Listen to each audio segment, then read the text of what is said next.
Femme, voici ton fils. Puis il dit aux disciples, voici ta mère.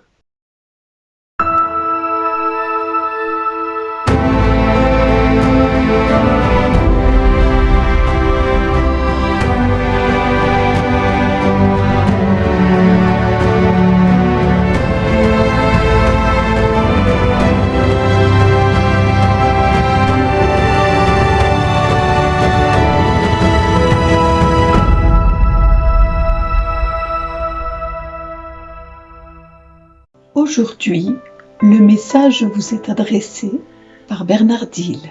Bonjour les amis. Jésus, voyant sa mère et près d'elle le disciple qu'il aimait, dit à sa mère, femme, voici ton fils. Puis il dit à son disciple, voici ta mère. À partir de cette heure-là, le disciple a pris chez lui. Aujourd'hui, nous fêtons Marie, bienheureuse Vierge Marie, mère de l'Église. Oui, nous sommes au lendemain de la Pentecôte et l'Église a fait le choix de parler de Marie, qui était là le jour de la Pentecôte.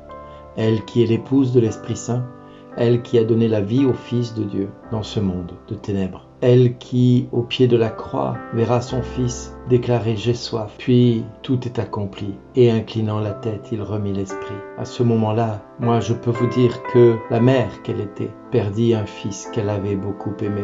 Elle perdit le fils qu'elle aimait, mais elle découvrait que le fils qu'elle avait tant aimé lui confiait la multitude des fils que nous sommes et des filles que nous sommes. Aujourd'hui, nous avons pour mère Marie.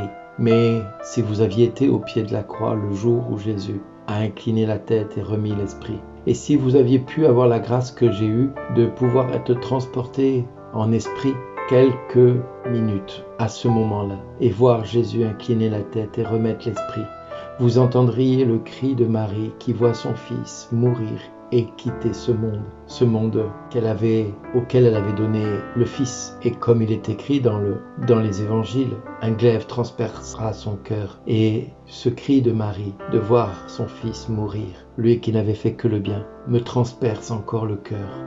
Aujourd'hui, quand je repense à cet instant-là, je ne peux pas oublier le cri que j'ai entendu de Marie. Un cri qui résonne de très très loin et qui va très très loin. Un cri d'une mère qui perd un fils. Je ne peux pas m'empêcher de penser à toutes celles qui, en donnant la vie, ont perdu leur enfant. Ou qui, après avoir donné la vie à leur enfant, vont voir leur enfant mourir dans un accident de voiture, dans un accident de la vie de tous les jours, à cause d'une guerre, à cause d'une bombe, à cause d'un terroriste. Je pense à toutes ces mères qui perdent un enfant. On leur arrache le sein de leur sein, le corps qu'elles ont mis au monde. On leur enlève la vie qu'elles ont donnée, qu'elles ont eu tant de mal à donner. Parlez à toutes les femmes qui essaient de donner la vie et qui n'y arrivent pas. Toutes ces femmes qui souffrent de ne pas pouvoir donner la vie. Marie, elle, pousse le cri pour cette vie qui vient de s'en aller. Pousse le cri de la vie de Dieu qui s'en va de ce monde pendant 3 jours et 3 nuits pour ensuite ressusciter. Mais le cri de Marie est toujours là. Le cri de Marie va accomplir les Écritures.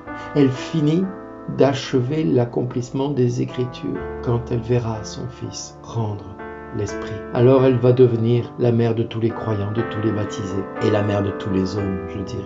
Oui, à partir du moment où nous accueillons Marie, et je pense à nos amis musulmans qui aiment beaucoup Myriam, qui est la mère de Jésus, et l'honorent beaucoup et la prient aussi, eh bien j'ai envie de dire, il n'y a pas de femme qui mérite autant le titre de mère qu'elle. S'il y a bien une femme qui mérite le titre de mère, c'est bien elle. Elle est la mère de toutes les mères, la mère de tous les fils, de toutes les filles. Elle est la mère de tous les hommes parce que Jésus a dit « Femme, voici ton fils » et ô fils, voici ta mère. Si donc aujourd'hui tu penses que tu n'es pas aimé dans ce monde, que tu n'as jamais été aimé, que ta vie n'a pas de sens, que ton sens de vie n'est pas là devant tes yeux, si tu ne comprends pas pourquoi tu existes, demande à Marie pourquoi tu existes. Parce qu'elle a voulu te donner la vie, elle, par son fils.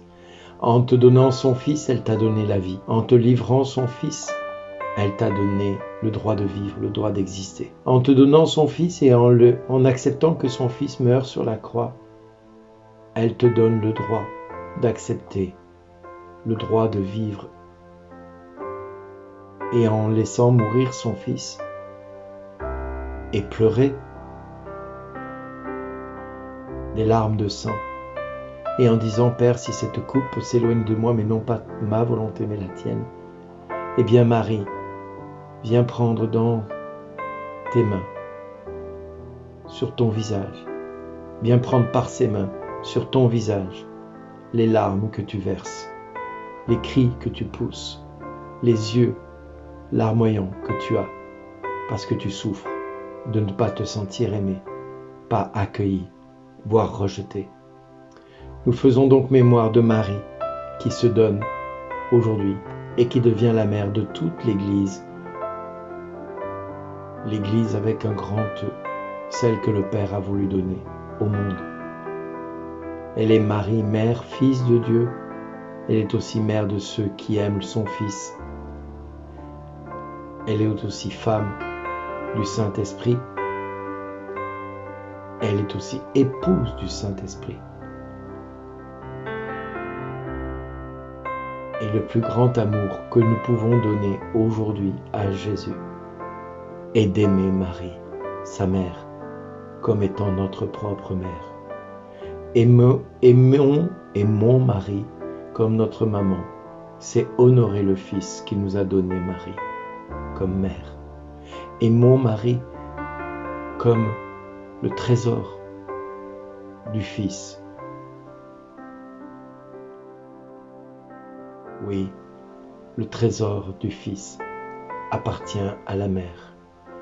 Le trésor de la mère appartient au Fils que nous sommes, aux filles que nous sommes. Alors si ce trésor nous appartient, protégeons, aimons cet amour, vivons cet amour, vivons cette relation avec cette mère qui nous aime et qui a aimé son Fils et qui nous aime comme elle a aimé son Fils. Merci d'exister.